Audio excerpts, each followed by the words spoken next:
Hello and welcome to the PC Perspective Podcast. This is episode 847, being recorded on December 3, 2025. I'm Sebastian Peak. I'm an obnoxiously cheerful Jeremy Hellstrom. I'm doing okay as just Josh Walrath. I'm going to advise not to let the tree fall in your living room. I'm Brett Van Spurnberg. And I'm upbeat despite the world. I'm Kent Burgess. You can go to patreon.com/PCPer and hop on board the PCPer train. The fire has been stoked and the engine's about to leave the station. It is. You don't want to be left behind. Yep, this is a whole Snowpiercer ride. You're going to love it. So with your help, we can reach 88 miles per hour and get Marty back to the future. That's right. One more time. Yep, says Jean-Luc Picard. Josh, usually at this point in the podcast, regales us with tales of his luncheon escapades. It's Food with Josh. I did eat lunch today. And you know what? I went for it. I did the Wednesday special. $1 wings. So I got 10 wings, $10 plus 2 sides. It only came out to be like $12. So I gave a $3 tip. But it was just the regular wings, the Angry Buffalo sauce. And they're all nice and hot and steamy in that bowl. That is not ranch dressing you see in the background. Oh, no. It's blue cheese. Let me tell you, I ate it all. Even the veggies, because, sometimes you got to stay regular. I'll tell you, the amount of fiber in celery is impressive. So, it was an outstanding lunch, quite full still. I shan't be eating anything until tomorrow around noon. So a good 24-hour fast, and just drinking water tonight. Water. Oh boy, it's good for you. At least I hear. Fish pee in it, What does it? W.C. Fields say, "Never drink the stuff. Everybody who drinks it dies," or something like that. I don't know. They don't do something W.C. like Fields reruns anymore on TV. I wonder why. It's very sad. Why is that? Moving to the PC Perspective news desk, the big story of the day, Micron, had a press release at 11:40 this morning announcing their exit from the consumer space. The Crucial consumer business is dead. They will continue Crucial product shipments through the consumer channel until the end of fiscal Q2, which for them is February of 2026. So you have a couple months left to buy your Crucial branded products. At value prices. Right, at higher prices than you've ever seen before. And then they will be gone because they're going to focus on What? AI. Oh, no. Well, according to Boot Doctor, they have stopped selling it as of a couple of months ago. They stopped selling it on their website. So if you clicked on, a buy now link, it would send you to Amazon or Newegg or wherever. And so they've been rolling this out for a while, which makes sense because in August was when OpenAI was negotiating with Samsung and SK Hynix to take 40% of their memory production guaranteed. Micron kind of saw that writing. This is all about maximizing profitability, obviously. Because if they're making the chips and they have to put it in a consumer stick of RAM, and somebody pointed out earlier, they were a huge supplier of SO-DIMM memory upgrades for laptops. Yes, That's their bread and butter these days. They were compatible with just about anything you threw at them. So yeah, and they had a configurator that would give you an exact match of DIMMs that are compatible with stuff. And so Amazon and Newegg, they utilize that extensively. And so, whenever you wanted memory that you knew would work in a laptop, that was where you went. You went to Crucial. Yeah. But it's our fault. We are being irresponsible and only buying like 2 or 4 sticks at a time, not 5,000. If we were buying 5,000 sticks at a time, they wouldn't be abandoning the consumer market. Yeah, you want to sell stuff into the e-tail channels and places like Micro Center at some kind of wholesale price, or do you want to charge 5-10 times that much? and sell in massive quantities. Just ship it To all an to one place. insatiable demand. Makes logistics so much easier. Mm-hmm. They just I'm write sure they big have checks. OpenAI's address by now. So, Oh, yeah. Well, don't worry, it's AI in charge of the shipping too, so No. it all gets there. So yeah, yet another reason to get really excited and have a positive spin on the do-it-yourself computer enthusiast space this week at the PCPer podcast. One possible piece of good news. Oh, go ahead, Brett. That sort of attitude is what we did get of a couple salty comments about that sort of thing. Yeah, it hasn't been good for a while. We started to get really negative around 2021 mining era, Yeah.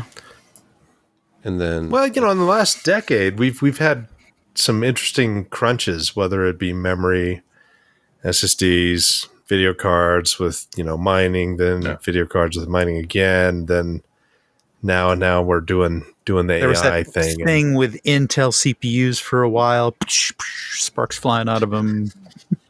Yeah. But May through August of this year was actually really good. All the prices went down. Yeah. CPU prices stabilized. we had like You 3 or could 4 get good any months. kind of graphics card you wanted. Memory was down. It was the eye of the hurricane. Was it called? We had, like, this that's good. That's good. brief pause, and then Because like Josh said, we were seeing GPUs for $50 or $100 below MSRP sometimes. RAM was cheaper than ever before. We got lulled into this false sense of security. People were putting off RAM upgrades. Well, it keeps on going down. I'll wait a little bit longer. Yeah. It's $189 for 64 gigs of DDR5. I'll wait. That's still, and now that same upgrade's over like $800. So Was it easy to I get just saw $100 32? Sorry. Yeah, it kind of wasn't it? It was less than $100 for 32 gig, wasn't it? it became a commodity Yeah. item. We didn't care anymore. yeah. Well, what's kind of stinky is that SSD price has just kind of normalized there. So around $200 for a PCIe 5 2 terabyte drive, and we saw some specials go down to like 184. Well, now that same drive is 254. So they're now feeling the crunch. So I don't know what it. I just wouldn't buy anything, I guess, unless you really needed to. Speaking of buying things, let's all build an AM5 system together, the absolute cheapest AM5 system we can currently build on PCPartPicker. And it's depressing how expensive it has become. So let's look at Zen 4 and Zen 5 CPU options and arrange lowest price first. So the 8500G, so that takes care of our graphics too, 157. Oh, I don't remember if that comes with a cooler or not, but we can slap a cheap cooler on there. Let's have this Thermalright Assassin X. that sounds nice. A motherboard. So basically the cheapest motherboard not made by ASRock would be my choice. Oh, the A620M by Gigabyte? Okay. Still That's $89.99. And then memory. This is where it gets bad. If we want at least 32 gigs of memory, because that's just become the standard, people want 32 gigs. And a 16 gigabyte graphics card. The cheapest, this was not on here before. DDR5 6000 for $218.38. Okay, earlier today, the cheapest option was like $240 or $250. So I can get Add as many as you can afford. Sell them again These will sell out. tomorrow. Well, that's CL30 too. Oh God, No, that's really good. that's decent That's stuff. really good. It will be gone by the end of this podcast, but still.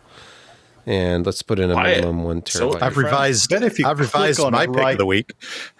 I bet if you click on it right now, it's not there. Yeah, Oh, wait, that's me being negative. I'm it'll sorry. be third-party. I'm sellers positive only. it won't be there. Let's look at a cheap SSD from a name What's- brand. What was wrong Is with the King 990 Spec okay, Pro? Josh, or should I go with these silicon? I'll go with Spatium. Yeah, Spatium? MSI's good. Okay. How about the Silicon Power? That seemed Okay, all right. so far we have pretty anemic performance here, and the total is already $563.21, and we don't have a power supply. We Don't have have no a Video case. card. We have no dedicated graphics card. Are we really going to game on that 8500G? No, That would struggle to play Minecraft at any Okay. kind of higher detail You settings. do need to add a GPU to that. The one I put together earlier with a GPU, and it was the A770, I think, was the best discrete one with 16. Barely on the boards. It was $1,000. And I was using a cheap $50 case, a Cooler Master power supply. That's because you should be using the negative latency of our online gaming services, where you don't need the GPU. You can pay for an invisible one every month, which will totally work out cheaper in the end. Oh, Al Bundy said mainboard sales are already down 50%. So it'll be interesting to see Mind Factory stuff next week. It'll still look overwhelmingly positive for AMD, but just not as positive. 16 people bought an AMD mainboard, and no one bought Intel. No, one guy, just to be. Does Mind Factory that even sell guy. Intel? They do. Oh, Okay, so It's about a quarter. I mean, they are retail. AMD is owning retail with the 9800 X3D. So If yeah, you're I've building actually your own gotten computer. Go ahead. Yeah, I've actually gotten about 3 or 4 emails in the past week from NVIDIA pushing GeForce Now. So I wonder what they know. People aren't going to be able to game on anything but a streaming service. but Well, a potato, there basically. is an indicator in a story that occurs later in the show. Oh, okay. Speaking of other stories in the show, a potentially bad piece of news. There's been reports back and forth about a price increase from AMD on CPUs. We already talked about them maybe raising GPU prices by 10%. AMD to raise Ryzen 9000 and older CPU prices tonight. That was the older story. I saw YouTube thumbnails about it is going up tonight, like Jay's 2 cents. I don't know if that happened or not, or maybe it has. No. The update today is that it had not, but then I saw something else in our news list. I wasn't sure. Okay. I couldn't actually determine it. So Yeah, the OC3D story was the one that has already been sort of debunked, okay. just because it hasn't happened yet. But Well, they YouTubers said are it saying it's was. going to happen. Yeah. Yeah. The increase that's been confirmed, or I guess maybe not confirmed. Yeah, there's AMD right there. There's the board channels China. I think that's about as close as you're going to get to confirmation. yeah, GPUs. Yeah, you're paying extra for memory. Yeah, for I sure. wonder why. $20 more for 8 gig cards and $40 more for 16 gig cards. That is just the beginning, I'm sure. I think that's going to flow through a little bit more to put it in the consumer's hands. I think that $20 and $40 number is like an intermediary number. I think it's going to be more dollars to actually pick it up off the shelf. Yeah, I mean, all the boards that are available now have been, their memory prices were set in stone back in January when everything was ordered and contracts were signed, and then, stuff was delivered in the summer and put onto PCBs, and now it's, available to you today. So, yeah, it's going to take a little while for those price increases to catch up, but they're going to be coming. And don't think that, just the middleman and retailers like Newegg and guys on Amazon aren't going to take advantage of that and put some pricing on that sooner as opposed to later, because there was probably about 2 months worth of RAM in the channel, but that ramped up really quickly, just because RAM is relatively inexpensive to put together. It's just pretty simple PCB, and you've got 8 to 16 chips on there and caps. But anyway, yeah, the retailers really took that and ran. Gouging, I think, is what we used to call that. Really? Is that what that's called? I've heard that word. I don't know if it applies in this situation. Not that taking existing inventory from years ago, like the DDR5 4800 megatransfer stuff that's now selling for $200+ a kit. This feels like the local corner gas station price jumps. Didn't you have that gas yesterday? Why does it cost so much more today? Spot pricing. It's this climate that we're in right now with DDR5 that makes AMD's decision to make AM5 strictly a DDR5 platform disappointing. What if it had been like Intel, where you could actually run DDR4 or DDR5, depending on the board. And with AMD, it's DDR5 or nothing. And now look at the situation. DDR4 is half the price of DDR5 for the same capacity. That'll go up, though. It's $150 for a DDR4 3600 kit now, 32 gigs. That won't last. Yeah, it was $90 not very long ago. No. So the sad thing is this is like Bitcoin and Ethereum. Bitcoin and Ethereum always mirrored each other during mining. It was like, no, Ethereum. No, and it was always. Whenever Bitcoin went up, people would speculate on Ethereum too. And the two had this very complementary pattern. And DDR5 has gone up, so now DDR4 is going up. Even old stuff, old stock, this isn't like production related. I can't imagine people are building out AI data centers with DDR4.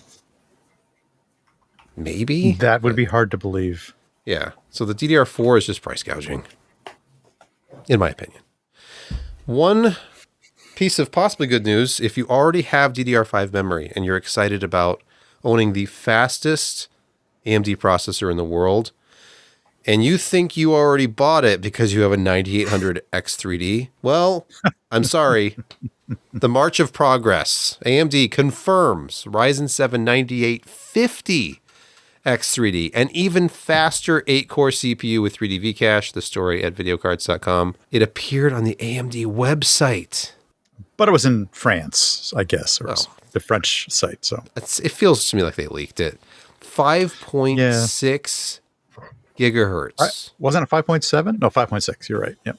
And what is the current 9800 X3D? Yeah, it's a 400 megahertz jump in boost from the 9800 X3D. Mm-hmm. What do you think they will charge for this? If you got to It's going to ask. be a $600. Yeah, that's what I think. $549. Micro said you could get a 9800 X3D for $399 at Micro Center last week. That's pretty sweet.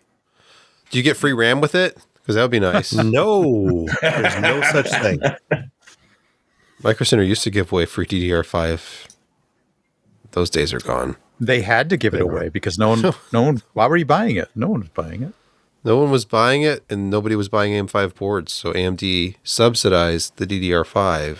Mm-hmm. And that's not going to happen anymore. Although I saw somewhere, I don't know if it was in our Discord or what, somebody talking about companies possibly, like storefronts possibly giving away motherboards with a RAM purchase just to make the whole thing more palatable.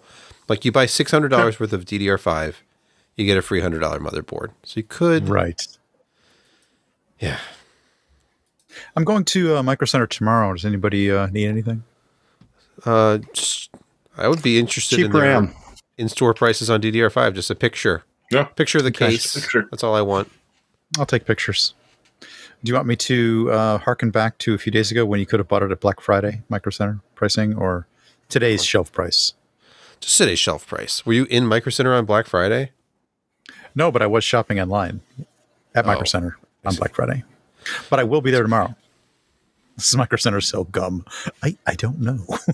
Maybe in the They checkout. have candy at the checkout lanes. I don't remember. Think they might. I think they might. They're shaped like USB drives. Are you sure those weren't USB drives? They were a little crunchy. Mm-hmm. But they were priced like candy. Like 10 USB for $1. drives used to be. I guess they're going up too.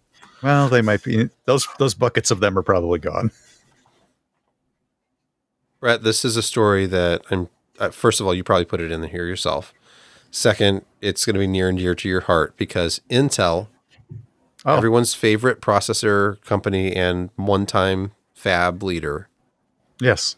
they might have a big 18A customer, and it's none other than Apple, formerly known as Apple Computer Inc. Mm-hmm. The M series, entry-level M series chips from 2027 on. The ones that are easier to make. Made by Intel. Not the high performance ones, the entry level ones. But they still make a huge pile of these. Imagine. What are Apple. these found in? Like the MacBook Air? Do they still have a MacBook Air? Yeah. Like the little 11-inch one. Did they make that one anymore or no? Yeah, I don't know about the 11, but they do make a small MacBook Air and the low end MacBook. These are still very, very useful. Low end M processors are used in a lot of different things. It's a very interesting proposition, don't you think? Apple pumping money back into Intel, and it actually speaks well of the 18A process, I think, because Apple's pretty discerning and they have performance targets that they absolutely must hit, as well as thermal envelope. And if Intel can do it, I think it's a nice endorsement for their 18A process. I'm sorry, my video looks terrible, or maybe it's the feedback coming back from you. Apologies. No, it looks terrible. That's because you're using an Apple. Okay. That is not the reason. Usually it's a little better. Again on the atrocious video quality. It's bad. It looks It's like bad. it's I don't know what's about- going on. Yes, hands. Oh, 240p, maybe? I don't know what's going on. VHS quality. It's bad. It's bad. I apologize. Usually it's better. I don't know what's going on. But anyway, yeah, isn't it kind of odd that we think of, they're only producing 15 million to 20 million chips?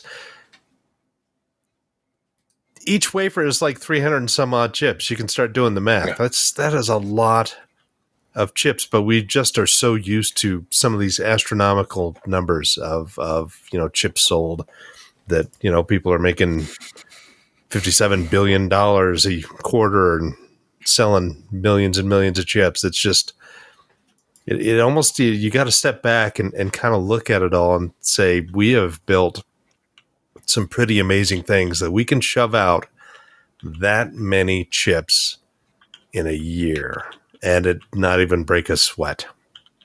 It's bizarre. Next news story, sticking with videocards.com. This was a bit of a controversy. NVIDIA reportedly will only ship the GPUs to partners and not bundle the GDDR in. my God. And even NVIDIA can afford RAM anymore? That's right. I don't know how NVIDIA could win in this scenario. So I'll play devil's advocate for Big Green. Because if RAM prices increase to the point where they would have to charge partners a lot more, then how are partners going to cope and make any profit at all without raising their prices? And NVIDIA, of course, competes with partners by selling Founders Edition cards. So unless they raise their prices, then partners would be stuck. Like, look at EVGA situation. They knew that costs were going up for the 5000 series. Or was it the 4000 series? They were out by 5,000. 4,000. Right? 4,000. They were done. It didn't make sense for them from a business standpoint to pay to have whoever made the cards for EVGA make them with NVIDIA's higher costs. There were a few other issues with EVGA and some really interesting accounting and stuff that, anyway, not to go too far into that, but let me give you an example of some memory prices kind of destroyed 3DFX back in the day. Because when they decided to go vertical, then they had to take on all of the costs of what they were doing instead of just selling off their chip to the partners, and the partners then, get all the components for the board and the memory. Well, right when they had released Voodoo 3, memory prices jumped up dramatically, but they couldn't sell their card at a very big profit because they had to buy this overpriced memory. And instead of letting the partners absorb that hit, like NVIDIA did and other chip makers at the time, 3DFX did that. Now with NVIDIA doing this, they're kind of in a stranger situation. It's not 100% accurate to what 3DFX was because they sell so many GPUs, they can get really, really good deals with that memory. So they order up from SK Hynix or Samsung or whoever, their GDDR6, GDDR7, and they get these, bulk buys that save them and their partners money in ways. But now if they're truly going away from this, NVIDIA is going to be saving money, but boy, yeah, their partners are going to get hit because MSI, Asus, whoever, they cannot buy that much bulk as compared to what NVIDIA could do. So it's not a great situation for the partners. They're going to be taking some hits, and consumers are going to see, of course, prices go up because the memory manufacturers are selling everything to OpenAI X and Meta and all those fun people, AWS. Josh, I don't want to get away from the. Josh, I don't want to get away from the note that I actually put in the show notes. I think sums it up nicely when NVIDIA was telling the AIBs, "You find your own damn RAM." Yeah, yep. That was. We're selling the cards with RAM to OpenAI. You want a card with RAM on it? You got to be OpenAI, because otherwise, you're not even 10% of our market share right now. We don't care. Literally. NVIDIA will be like, hey, if you're willing to pay a stupid amount for a card, lovely. We love you consumers, but we don't care. And then the other thing is that if one of the add-in board partners decides to get inventive with the amount of RAM or the type of RAM, NVIDIA can claim we had nothing to do with it. We disavow anything. It's within spec for working with our GPU, but we didn't tell them to put 8.5 gigs on. They did that themselves. And that's something that's hurt NVIDIA in the past. And by passing it on to the add-in board partners, I mean, it's dirty pool. It's nasty for them. But it's like, hey, that wasn't us. That was Asus. That was I would hope they don't do that anymore, because the GeForce like MX era was really bad for that, because you never knew what memory was going to be in it and at what interface width. And there were 64-bit cards and 128 that was cards Vanta. with the same name. Yeah. Oh, that's a card that didn't, or a brand that didn't last. No. Or in the classic, am I getting the SDRAM version or the proper And the box didn't always version? Say. So almost never said. Oh yeah, I remember getting a bunch. I was selling stuff online in the late 90s, and the Matrox G200 was super popular, and it came with SGRAM, and the people who sold us these OEM versions didn't tell us that these were the SD-RAM versions, which had the slower memory. And so we sold them, and I mean, we were making good money, and then suddenly guys were like, this is not the G200 I wanted. So we had to buy a bunch back, and it was not good. But it was funny because, back then it was Josh's Hardware Tech page. Pre-Josh Tech, and I had tested an SGRAM versus an SD-RAM, and there was like no performance difference whatsoever. So it was kind of bogus, but whatever. SD-RAM still cheaper. Moving on to a story about software. Finally, Windows Central has this story about a recent earnings call from Dell revealing a little tidbit about 1 billion PCs still on Windows 10. Obviously not good for Dell's business. You know what they say, 1 billion PCs can't be wrong. I agree with you. The breakdown in this is they say about half of them are capable of running Windows 11, but just aren't, which implies the other half are happily running Windows 10 and probably would for some interminable amount of time for people that's doing a job for them. Apparently Microsoft and co. Are urging that 500 million or 500 million plus, obviously, that's how you want to look at it, into the e-waste pile. We've talked about this before. It's just is ridiculous. These computers are doing an admirable job for whatever task, and people don't want to upgrade. There's a story that comes later on for the people who maybe are repurposing their PCs, just turned off from Windows 11. A lot of them are doing something else, which we will talk about later. But once again, are we just not wanting to upgrade to Windows 11 because it just doesn't work on the hardware, or because people don't want the painfulness of 11 and dealing with the differences and the fact that it gets worse every update? Yeah. Is the rumor true that Microsoft is going to continue to support 10 like beyond the EU for some period of time for non-payers? I know you can get an extended contract. Okay. So the 3-year extended security updates, the EU has essentially forced them to provide that to anyone for free. Okay. That's what I thought. Which honestly, as far as Microsoft is concerned, just gives them a larger test base to then continue to charge the rest of the world for continued security updates. But of course. And as Sebastian had the story up there already, where is Windows 11 now with that market penetration? 53 point a bit compared to 42 point a bit for Windows 10, which hasn't moved in 3-4 months now, really. Is someone at Microsoft, is there anyone going to actually go, why don't people actually want to move? Is it because Windows 11 sucks? Is it because we're forcing them to? Are we just offering a bad product? Do you think they'll realize that?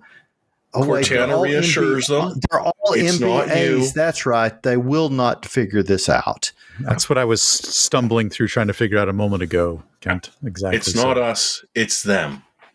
Yeah, I was struggling and worrying, and the three main PCs in this house are still running 10, and I'm perfectly happy to leave them there until 12 comes out. Yeah, but 12 won't be any better. Microsoft has set a precedent. Their operating systems are going to be, whether it's AI assistants and screen captures or whatever it is, they're all about using your data, and they're just a data acquisition company now for their consumers. Yeah. But unlike many of the others, they don't offer their service for free. You've also got to pay to allow them to make money off of your stuff. Windows, I think, I've been making this point for years. I know Paul Thurrott, I think, has mentioned this before, that Windows should be free. Why are we paying for Windows? Just make it ad-supported. At least have an ad-supported tier. Because there are people who would trade free for some of the telemetry that Microsoft does, I'm assuming, because they play games on their phones. They have to be okay with it to a certain extent. The problem right now is that Windows 11 has such a bad reputation out there in the general public. There have been national news stories about invasions of privacy, about the screenshots, and it's the same to me as Windows 8, because Windows 8 was this galvanizing thing. They were like, no, we're all in on tiles, and people rejected it. And when 8.1 came out, it fixed a lot of the problems that I had with Windows 8. I loved Windows 8.1. It was a very stable operating system. Yes. And totally, it was reliable. Once you got used to using some of the power features, it was actually, I thought, a lot faster and better than Windows 7 in some ways. But there were people who stuck with 7 until 10 came out because they wanted their damn start menu without having to run some utility to get it back. And there were a lot of people that stayed on 8.1 for a very long time. And I know people that stayed on 8.1 until the larger portion of games coming out were DX12, and then they ended up switching because 8.1 did not support DX12. That was the big thing.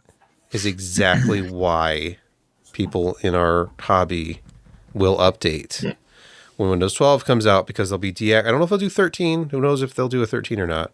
Maybe it'll skip to 14, or they'll go to some other. It'll be DX next. Yeah. There's another version of DirectX. We will have to upgrade, and Microsoft will have us by the short hairs again. Mm-hmm. Yep. Okay, in some excellent news that's going to make everybody happy. Again, we try to be positive, but then the stories keep coming out that are going to make people grumpy. So I don't know if you know anybody who has a Plex server with perhaps a large quantity of open source software and public domain movies and music on it. Research videos. But if you know someone like this and you use their server, Plex is cracking down on free remote streaming access starting this week, and Roku users will be hit first. The story is a few days old, so it may have already happened. There are new rules that they're going to enforce, preventing users from remotely accessing a personal media server without a subscription fee. This is via Ars Technica. Yeah, I believe the fine print in this is that one person or the other must have the subscription or the Plex Pass subscription, Yeah, but not the Plex necessarily Pass. both. But not necessarily both. What if there are So- dozens of people accessing the person's server who has the Plex Pass? Does that? I mean, I violate anything? understand the theory in which you're talking under. We can talk privately about this later, though. Well, I have nothing to hide. I don't either. I support, sharing Linux distros with friends Absolutely. and introducing them to open source alternatives to popular software, as well as some of the great silent films that are in the Yes, public domain. yes. Uh-huh. There's lots of those. Yep. Mm-hmm. It's just a way to, culture our Yeah, like the ourselves. big 80s new wave. Yep. He was an awesome person. There's a lot of like undergraduate research projects that you can go watch videos of. A lot of that. Just freely available stuff. Yeah, and if somebody could leverage that type of technology to share vast libraries of illegally obtained movies and music with their friends, that would be bad, because then you wouldn't pay hundreds of dollars a month to streaming service providers. I mean, I can understand However- that position, I guess. Yeah. However, Plex doesn't care as long as someone is paying for that Plex Pass. They Not that care a we lot would less. encourage that at all. If Plex It would be was horrible. $15 a month and then you just had a vast library, it would be the biggest steal out there. It would be great. Well, it's 7 and you've got a library. Right. So it's not a bad deal. Alternatives exist. all Look up who you know. Jellyfin. Look up Jellyfin, and it is indeed Hulu. who you know. Sling. I paid for my Plex Pass. I bought the lifetime Plex Pass. Gosh, it must be 4 or 5, maybe even 6 years ago, and it was $300. So that's under $10 a month, and it has been absolutely, totally worth it. Yeah. They gave me a review key when they first started. I think they gave you one too as well, Josh and Ryan, and pretty much all of the old crew. And just asked us to, talk about it on the podcast, which I don't think we ever actually did. But Well, we we are did. now. Yeah. Yeah, Hey, we do now. the first rule of Plex. You don't talk Is about there Plex. a You Plex don't- server? You don't talk about Plex. Exactly. Hey, blow it all away, and everybody just goes out and buys physical media again. Scour the thrift stores. It's go on gonna eBay. come. DVDs are cheap for now. Build up those libraries again. Fill up your Yeah, entire just- living room wall. Just mentioned Jellyfin just a minute or so ago. It's looks Just like a don't good use alternative. flash memory to store the stuff on because, that's Or- going to be too expensive. Yeah, or any of that cache that you might need. Don't use any But of good that. old DVDs and Blu-rays. As we age, a lot of us will stop even noticing the difference between HD and SD content anymore. So Brett looks perfectly normal to me. What are you talking about? I think Yeah. my video might have recovered. I don't know. I don't know no, if this has anything I to do with can't his tell. age, Oh, but nope. no, Still crap, 240p, still bad. possibly only 144p. What is Oh, it just going dropped. on? Yeah. This is Oh, terrible. it's better again. This is what I'm happens when sorry. your internet is literally a cable laying across your driveway. You Yeah, but parked it's on orange. it, didn't you? It's all And you're squishing no, the no. tube so less No, data no. can go through. No, I may have stepped on it a couple of times, but nobody It's the parked garden on it. hose effect. It's orange, which makes it fast. That's the fastest Ethernet color. The Orange. chat likes Red. 240p, Brett. I don't know if Is that's a it- compliment. It's pro- really it is cold probably there? better. The less of him we can see, the better. Is it really cold there right now, Brett? It is a little chilly. Huh. I am using a dash cam. How did I know? We secretly switched the webcam on Brett Van Strusselberg's computer What with is this? What is this? This is a Pop-Tart.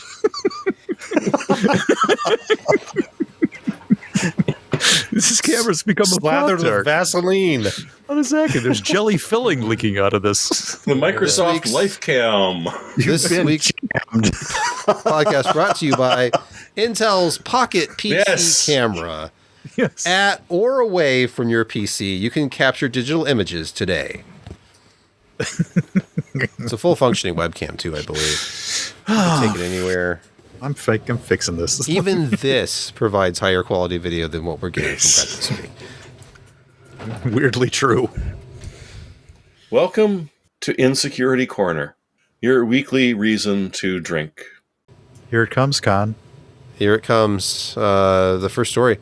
Shady Panda malware patiently spread across Edge and Chrome Web Store for years before activating. This is mean, because we're talking tens of millions of downloads. Some of these apps were on the featured and suggested. They had hundreds of reviews because they were relatively handy. They did things that was what you wanted when you went shopping in the Chrome Web Store or the Edge Marketplace to sort of grab an app to do something that browser didn't like to do. Copy plain text, automatically clear out some of the LSOs that just clearing cookies doesn't do. So they were handy, and they were getting relatively regular updates, and they were just brilliant until one day they released a new update. And this update was laden with malware. All sorts of things that are grabbing new instructions every time your machine hits to collect everything they've done. Grab every single bit of history that they can from your browser. Inject JavaScript. Replace the web page that you think you're going to with an almost exact clone, except that Keylogger? Anytime. Keylogger, Jeremy? Keyloggers. Oh, awesome. Oh, and because they're on the machine, you think HTTPS is going to save you? No, Credential stealing? We're on that side. Credential stealing, cross-site everything. injection? Every frickin' thing. And so this was first spotted last year.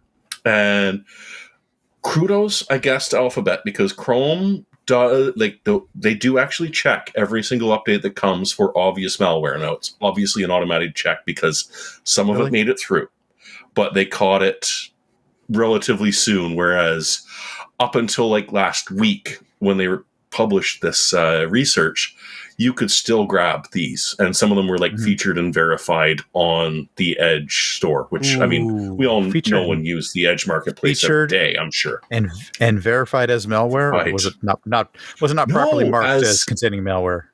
No, it was a utility. It was something to make your web experience better. So this is just if you fired up DevTools. Once the nasty update had come out, it would just, sorry, nothing to see here. Nothing to see. I'm not doing anything. I'm not. Oh, did you close it again? Okay. So anyways, this is what he was doing the whole time. Wow. So you'd have DevTools open. You have the network tab open, looking for exfil. And all of a sudden it just... Wow. Close it again. Yeah. So this is obviously well designed, well thought out, and not done by a bunch of kids just looking to crypto mine, because they spent years putting all of these add-ins out and supporting them and responding to reviews and going, "Oh my God, you're right. You did catch a bug. Let's fix that." Kudos to you, bud. He. So yeah, this has been caught as of yesterday, I believe. Microsoft have finally gotten the rest of them off of Edge that we know of, because there could well be more. This is dozens of extensions, and like I'm saying, 30, 40 million downloads when you add them all together. So wow, that's a lot. Nasty. But this is why we can't have nice things. True. Same as the next story, really. Yeah. And this is from around Thanksgiving, but we didn't talk about it last week, I don't think. Asus, another router flaw, a critical authorization bypass flaw in AI cloud routers.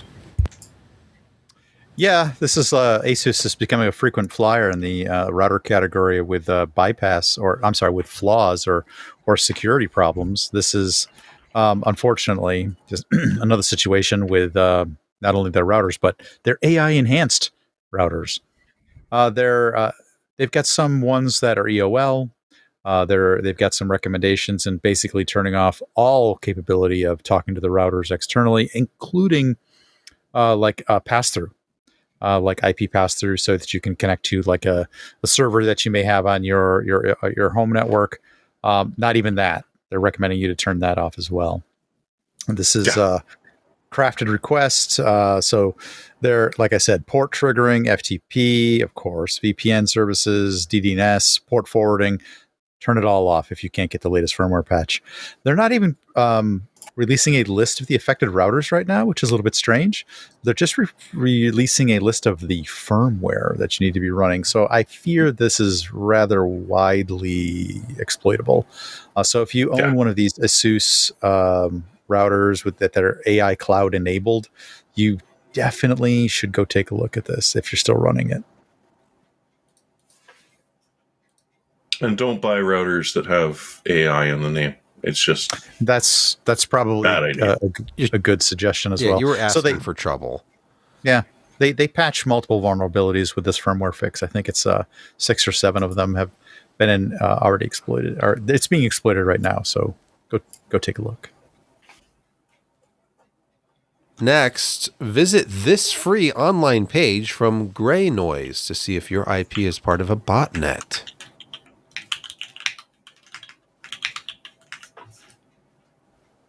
Did you visit? Are you clean?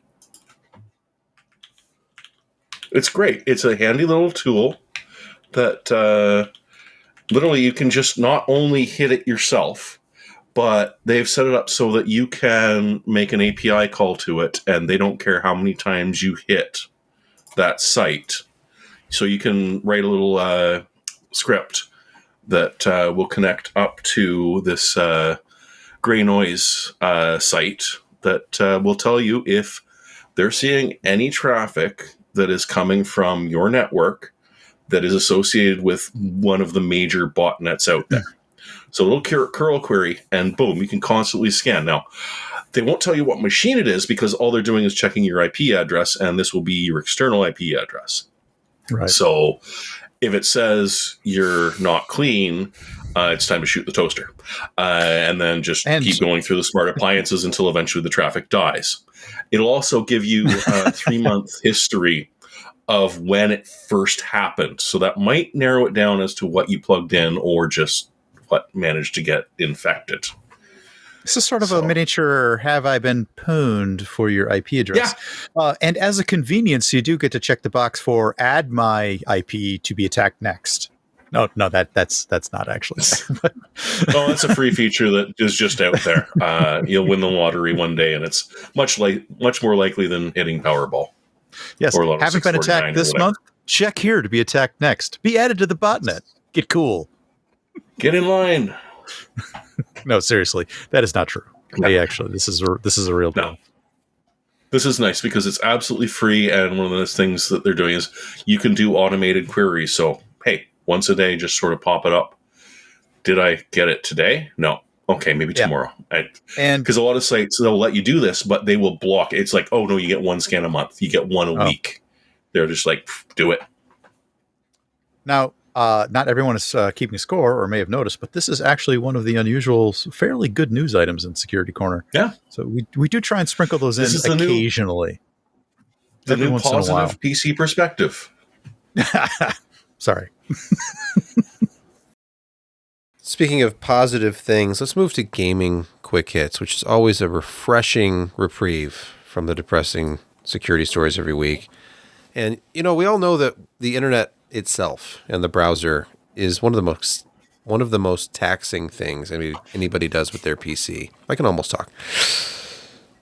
And I'm okay with that as long as you're playing games in that browser, like Unreal Tournament, Red Alert 2, and other classics now playable in web-based versions. That's the true power of the internet. That's why your browser uses gigabytes of RAM. Definitely, yes. True. That's why. Because it's playing Command & Conquer Red Alert 2 without telling you. That's what it does when you're not around.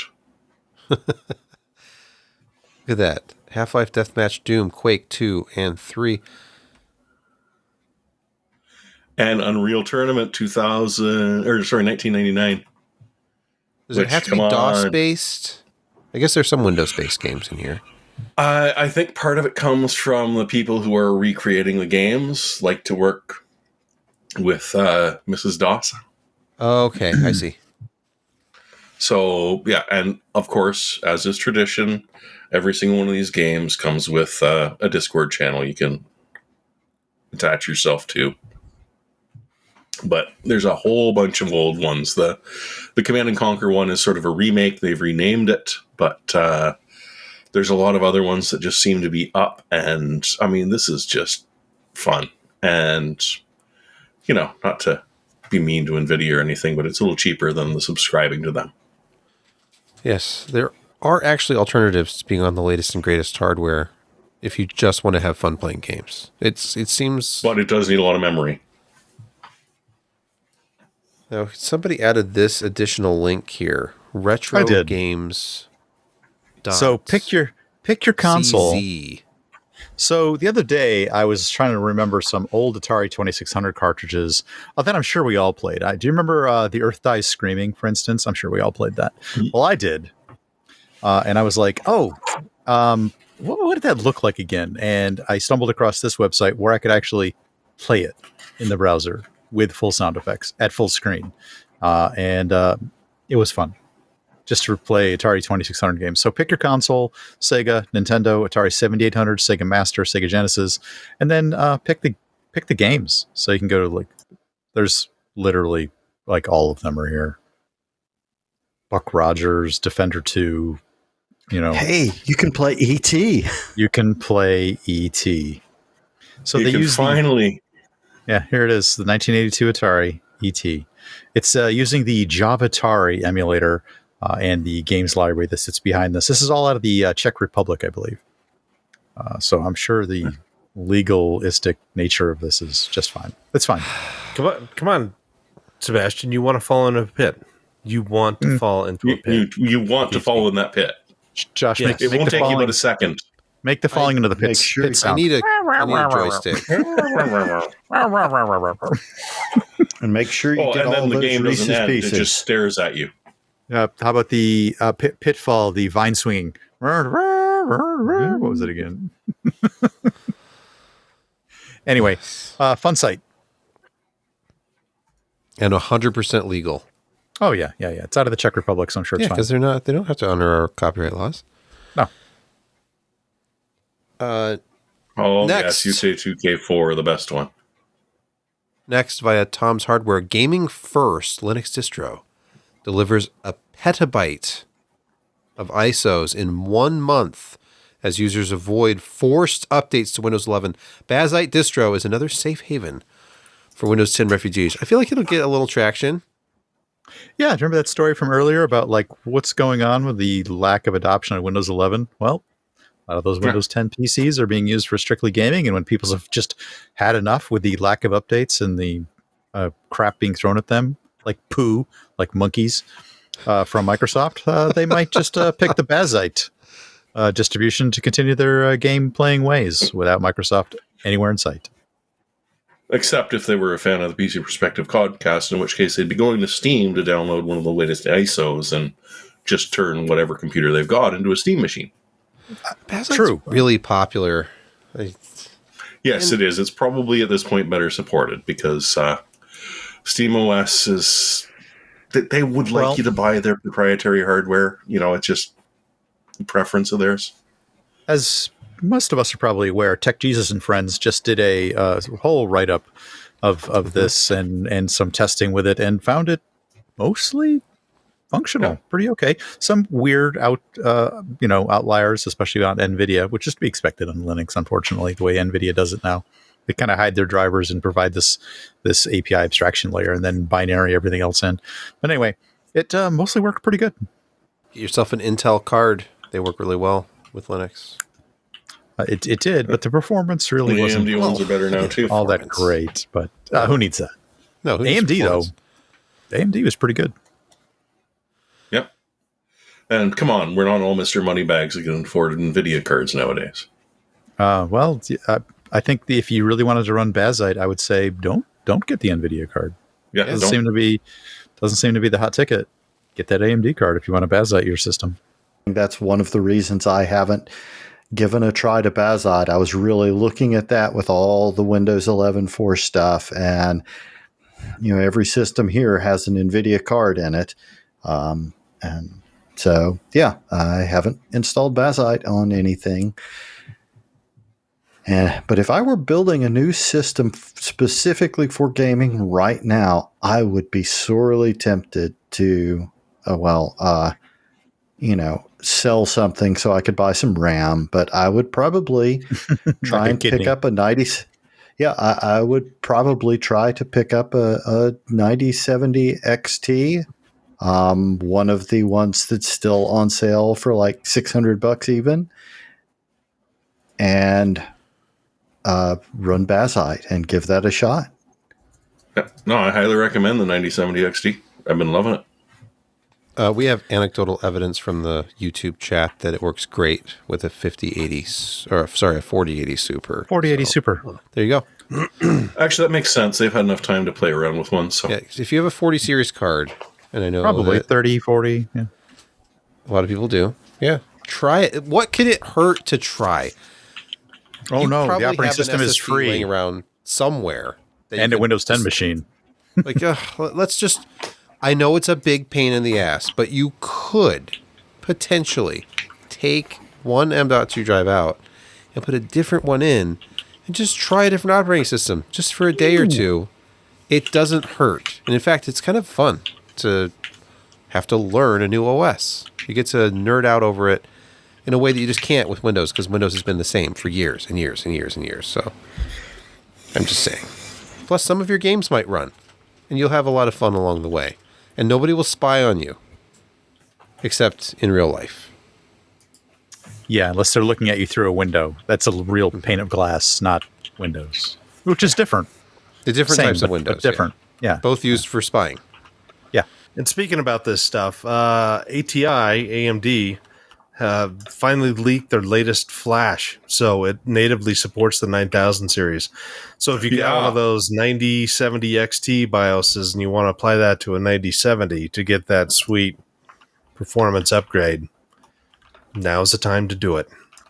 They're still like $60, $70 cheaper for a 5070, and you apply one of those flashes and it runs 95% that of the higher end unit. But anyway, In our last story in Gaming Quick Hits, Microsoft makes Zork 1, 2, and 3 open source under MIT license and completely makes up for all of the evils of Windows 11, Oh, yeah. right? Yep.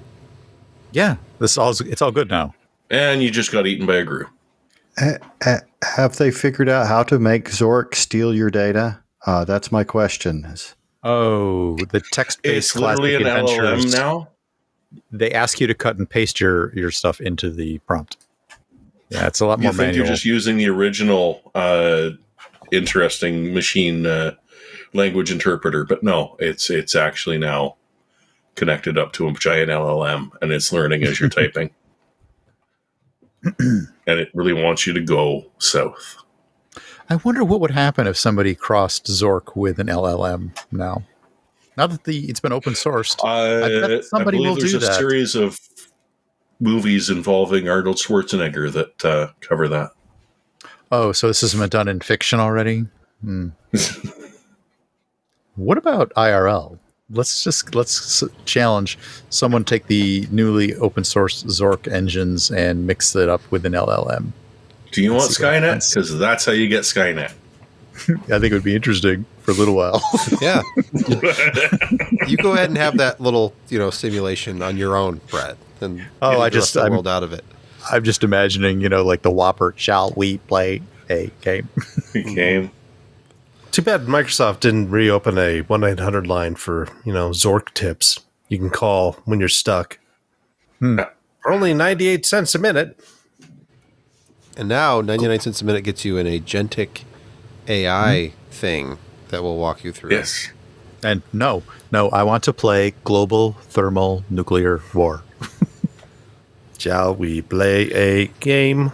How about a nice game of chess? No. By the way, go to the PC Perspective YouTube channel to watch one of the videos of all time about a microphone the SoloCast 2, which I recently recorded a video about, if it'll focus here. And you can listen to the microphone. I was thinking, why write another text review of an audio product that I could just talk into, and that's the review, and you decide if you like the way it sounds. So there's some more distant miking, there's some close miking, and you can hear what it sounds like in a room that's not properly treated.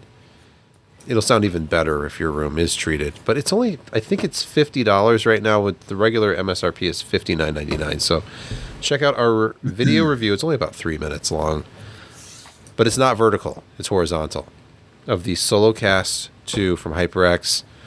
And you decide if it's any good or not. Let us move to picks of the week. Josh. Me. You know, I chose I think I chose an AMD card last week or the week before. Well, now I'm doing the NVIDIA. I still think the 5070 Ti is still right up there with the top end video card. I mean, yeah, 5080 is faster, but it's $250 to $300 more expensive. 5090 is, I mean, it did go down to MSRP with $19.99 if you were lucky to find one, but I don't know for how long these cards are going to be available for MSRP. I mean, they did jump down below $749.99 for a few minutes last week, but now they're back up, and I think this is going to be the lowest price you're going to see graphics cards for a while. So get one. If you like the NVIDIA type, then that's a pretty good one. I think I've got that running in my machine. No problems. Very quiet. Excellent. Jeremy, your pick this week. Just to be a bit of a shit disturber, I picked some RAM up here in Canada that you should just buy. Literally, if you can afford anything right now, go out and buy this. It is DDR5 at a price that is lower than anything else. You can probably, if it doesn't work for you, turn around and sell it next week, get 100% profit. Not that I recommend that, but it's. I checked Amazon.com and it's $10 cheaper there. So the Americans might want to just pay the shipping and get it as well. Just seriously stock up on RAM. Look, if camel is still a thing, keep an eye out. Yes, $440 for 32 gigs of RAM sucks. It should not be that high. However, do some comparison shopping, and you will see that everything else is at least $200 more. I hate it, but if you need it, get it. Get it now. It's only going to get worse. I'm fascinated by the fact that you just, Jeremy, on this very podcast, I don't think you were joking, urged people to go out and buy as much as they could at $440 for 32 gigabytes. It's going to get worse. It is going to get worse. Such a deal. No. How about don't buy any of it at all? I honestly, if you're going to need it, be surprised. You're gonna need it. Jeremy is talking about, this is going to get worse, and I wouldn't be surprised to see like AMD and Intel start bringing back and pushing some of their chipsets that used DDR4 and DDR4. You're stealing my joke or my for reals. I think we'll see the return of the 5800 X3D and the Intel 12900 on DDR4 motherboards. Yes. Yeah, there will be a run on it. But if you made the mistake of buying a DDR5 board and are now just, oh crap, you've made a mistake. This is your only way out, short of trying to return it. I'm not happy about it, but literally I did spend a couple of minutes looking, and everything else was about half again the price. Yeah, things are a lot more expensive it's for you only Canadians. Gonna get worse. Oh no, this is actually a bargain for you Americans too. A bargain? In the current area, because next week you'll look, that will be $600. The week after, it will be $680. The week after that is going to be $690. And there's a lot of other things I could buy for $680 than DDR5 that nobody needs. Nobody needs it. If you need a computer for work, you can buy an older PC for like $50. Do it. Yeah. And you don't need the latest and greatest unless you're playing games. And at these RAM prices, just get a console.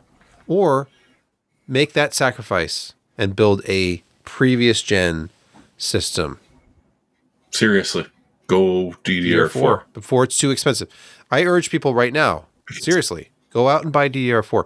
If you have any inkling of maybe putting together a system, but DDR5 prices are just insane, DDR4 is starting to go up. Earlier tonight, I was looking, it was about $150 for 32 gigs of DDR4 3600, which is what you want if you're building an AM4 system.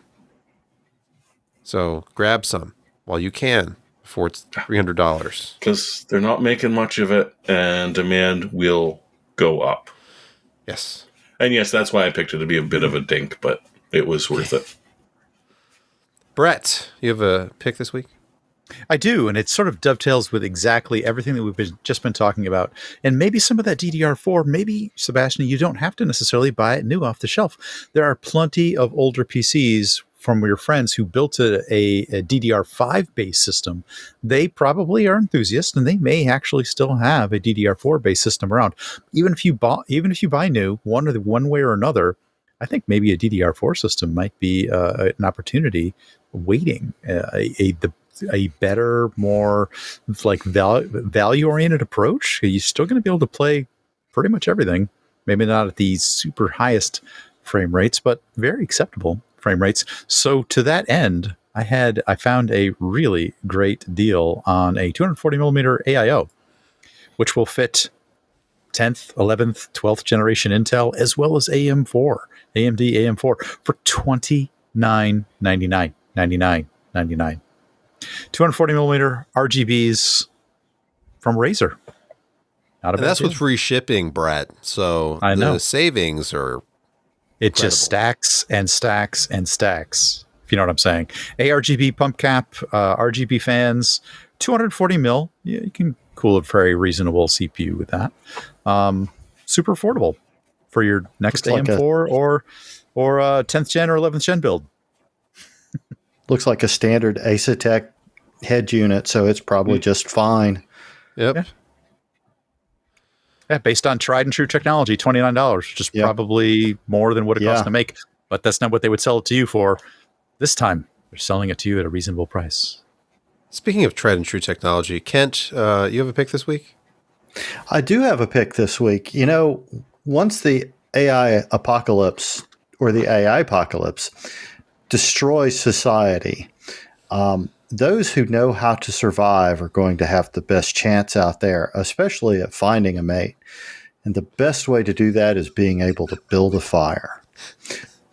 So you can start learning now with the easiest way to build a fire and get yourself a ferrocerium drilled flint fire starter. Got a paracord bracelet on it. You can turn it into a necklace, and you're always ready to start a fire whenever you want. You just need a little tinder. And not that kind of tinder. I was going to say, your phone's not working anymore, so. Yeah. So you're saying flint and steel. That's what I'm saying.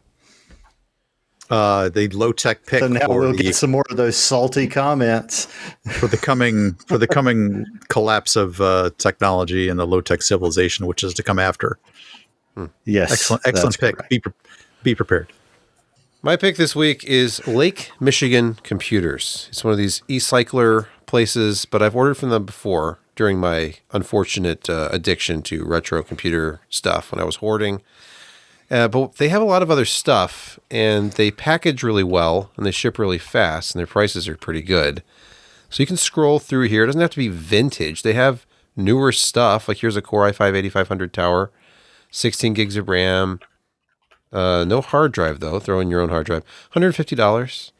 They have lots and lots of Dell and HP systems that are off lease or just e-waste at this point. But you can actually play a lot of games on a Core i5, 8,000 system. You can look, here's an Alienware with a Core i7 950. That's a unique and formerly expensive system, $289. It looks like a Cylon. It looks like a Cylon. But there's so many things on here. You can arrange. You can look at the Voodoo graphics in there. Should have to look at the specs. A lot of times there are discrete graphics in the gaming systems here. Here's a Precision 670 MT with a Xeon for just $249. But there's a lot of cheaper systems. Get yourself something that you can afford. They have a massive selection. I'm just scrolling through page 1 here, but if you need a PC to get work done, schoolwork, work from home, whatever, it is actually possible to spend less than $100 and get a working PC.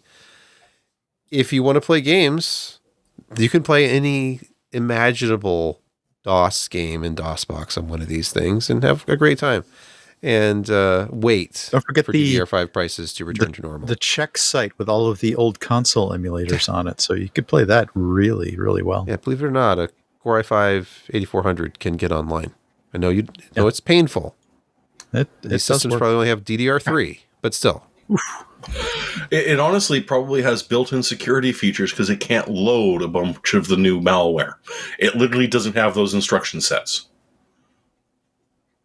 Yeah, some of these systems might come preloaded with like Windows 8.1 or something, but... And BIOSes that still allow branch prediction. Imagine that.